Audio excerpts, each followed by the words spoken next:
Al's Arcade by I Want to Die. Jen had always wanted to own an arcade. It had been his childhood dream, quite literally. The first time he'd stepped foot in one was exactly 18 years ago on this day, 5 days after the winter's first snow cascaded in a torrent over the dingy town's faded scenery. He had recently moved and hence had the vigor to explore every nook and cranny that existed in Crest Rock. That's how he ended up accompanying his father on a short tour of the town on the evening of the day that he moved. His father, a man slightly on the heavier side, beamed at him brightly as they set out, his smile hidden by a furrow of pale ginger hair that was attempting too hard to be an attempt at a magnificent mustache. They turned up a corner towards the downtown, leaving behind the quiet suburban roads and rolling into busier, noisier streets, filled with an assortment of aromas. His heart soared when he spotted a cotton candy stall propped up next to an apothecary. Being an 8-year-old candy enthusiast, he couldn't control his joy and he squealed. He turned to glance at his father, only to see the cheery old man replaced by someone somber, their face hidden by a hood. He squinted, confused. "I'm taking you somewhere you'll have fun," the stranger spoke, but his lips didn't move. Capsized by a sudden fear, Jim looked out the window. A heavy dread settled in the pit of his stomach on seeing the well-lit, bustling area, now completely empty. Instead, a cold night chill hung like a curtain on the sleepy street. The car groaned to a stop next to a box-shaped building with slanting roof tiles that looked like they'd slip and fall due to the weight of the snow they were bearing. Jen let out a shaky sigh, his breath frosting from the cold, before hesitantly looking at the stranger. "Let's go. I need a drink and you'll love this place." His father was back with a familiar grin. A wave of warmth wafted in from outside, bringing with it the sounds of habitation, of children laughing, of strange, periodic zoop ting-ting sounds, of happy voices. Jen climbed out of his father's old Toyota Camry, the door creaking as he swung it outward and then shut it with a slam. The building was painted yellow with splotches of orange and pink. A lit-up neon signboard spelled out, "Al's Arcade," in a curvy font placed atop a large glass door. He was nudged further rather harshly, and the glass door slid sideways to part in the middle. A blast of hot air and a faint smell of Cheetos hit his face. He gazed wide-eyed at the scene before him. Bright colors filled every part of the average-sized hall, from the fluorescent tube lights affixed to the ceiling to the multicolored mixture of bulbs lining the game machines placed in rows. The strange sounds seemed to come from the machines, a medley of high-pitched tings and techno-themed squeaks. Unusually, however, there was no one in sight. All of the sounds of the living things that Jen had heard from the outside of Al's Arcade were now completely gone, leaving an incongruous silence in its wake. Had he imagined it all? Desperate to reclaim the normalcy he had witnessed earlier, he made himself see and hear things. "Dad, where are we?" His voice quivered, confusing him further as to why he was so stricken. He received no response. His heart stopped when his eyes landed on the hooded stranger from before. He was standing mutely behind him, and then his fear increased tenfold when the stranger began to approach him. "Come, I'll show you the best game there is." The stranger pulled him through the aisles, making him cry out from the pain. The man broke his fast stride and stopped in front of a game machine wedged between two air hockey tables. He let go immediately, melting back into the shallow shadows behind him.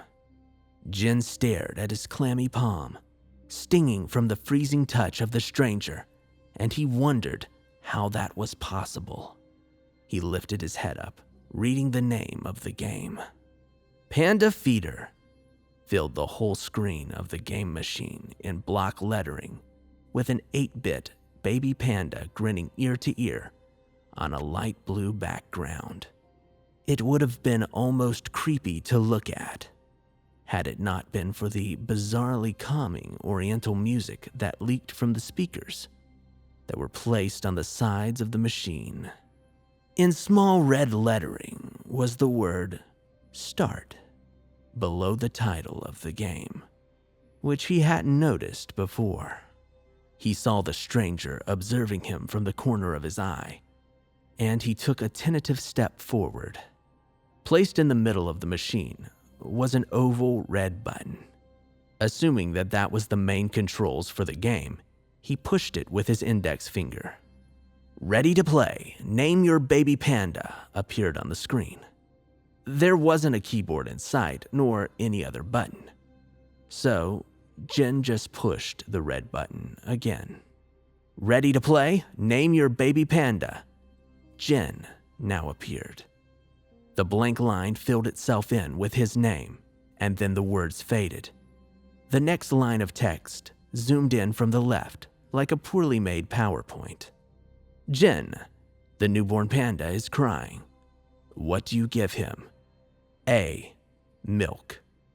B. A slap to the face. C. Nothing. Let him cry." Jin gulped, unsure of what to pick. His clammy palms got clammier, as if that was possible. He didn't want to, but he pressed the button again. B. A slap to the face suddenly acquired a glowing blue outline, and the text blinked. Jin gulped again. His throat was now dry. He looked away from the screen again, only briefly, to see if the stranger was still observing him. And just like that, with a jolt, he saw other people around him. People his same age. Some were crowded around a single game. Others were playing in groups or duos. They were using plastic props like guns or silly-looking hammers in their hands. All the while they cackled in unbounded jubilation. Severely disorientated, he swept his eyes around the whole hall. The stranger was now nowhere in sight. His breath hitched when he caught sight of his father in a corner, chatting with the other grown-ups present. 2 bottles of the same smelly liquid he always consumed in either hand. He began to move towards them when an abrupt ting from the machine beside him distracted him. His eyes drifted back to the screen rather fearfully. The words "correct answer" were blinking along with the chosen option. B. Wood and water. Jin rubbed his face, furrowing his eyebrows at the screen. Curious, he pressed the button. The next question displayed itself in the same way, zooming in from the left. "What does Jin do every day?" it asked. A. Climb trees. B. Play with the other panda babies. C. Eat lots of sweets. Now, somewhat invested, he pushed the button again. C. Eat lots of sweets glowed with the same outline, and the same blinking words, "correct answer," appeared on the screen. Despite all the perplexing occurrences, Jin now found himself enjoying the game. Just as he was about to hit the button in excitement, someone tapped him on the shoulder. "Are you going to be on that for long?" a girl asked. Her husky voice dripped with a heavy southern accent.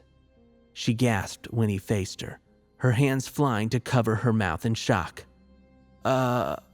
He paused, uncertain and addled by her odd reaction. Your face. Are you okay?" She reached out her slender hands to his right cheek, and her touch brought forth a searing pain. He lurched away from her, his own hand feeling his seemingly swollen cheek. The ground disappeared. He was back in his old home. The dimly lit rooms that he hated. The ever-present chilling aura that gave him constant goosebumps. And worst of all, the memories his mind had repressed. If you're gonna be long, I'll be back later. The girl snapped her fingers in front of him, breaking his reverie.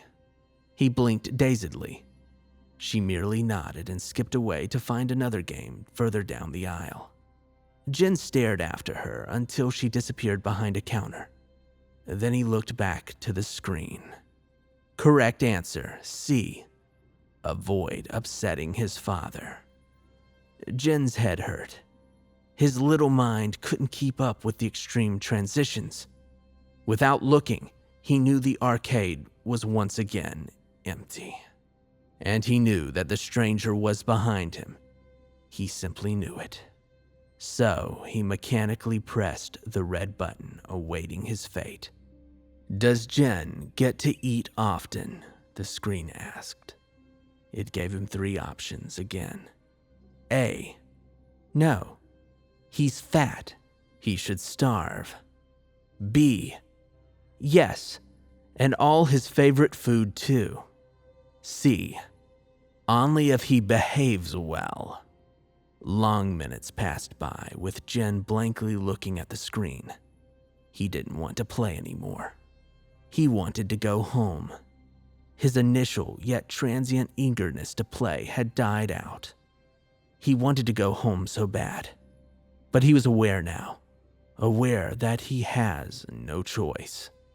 Panic and helplessness welled up in him, weaving through his veins, making his fingers shake and his feet feel paralyzed with a deep-rooted terror that grew with each blink of the words on the screen. The oriental music that had been calming before was now grating against his ears, forcing him to press the button just to make it go away. Instead of the correct answer message, the screen turned black. The machine whirred and groaned and coughed and then became completely silent. The complete, absolute quiet in the arcade slowly became painfully apparent. Jen's quickening heartbeat was perhaps the only thing loud enough to echo around in his head. He held his breath, hoping his heart would just stop beating. His whole body was now trembling. Bruises began appearing and fading in all parts of his body. Shooting pain attacked him in different areas and then disappeared into nothingness. He curled his fist tightly. His lower lip jutted out as tears threatened to spill. Game over, I guess. The stranger declared bemusedly. He heard a clap and jumped, shutting his eyes involuntarily, salty drops trailing down his cheeks. When he opened his eyes, the arcade building stood soundlessly before him. Its signboard was now in shambles now, hardly spelling out the name that haunted him for 18 years. He uncurled his hands that were still shaking from his memories. Recovering from the spiraling stupor, he wiped the insolent tear from his cheek and smiled. He gave a sideways glance at the little boy next to him, ruffling his hair. If you pay close attention, you can still hear the cacophony of all the game machines, he muttered to himself, watching as the small boy squinted in concentration. Jen had always wanted to own an arcade, and now he gets to have one all for himself.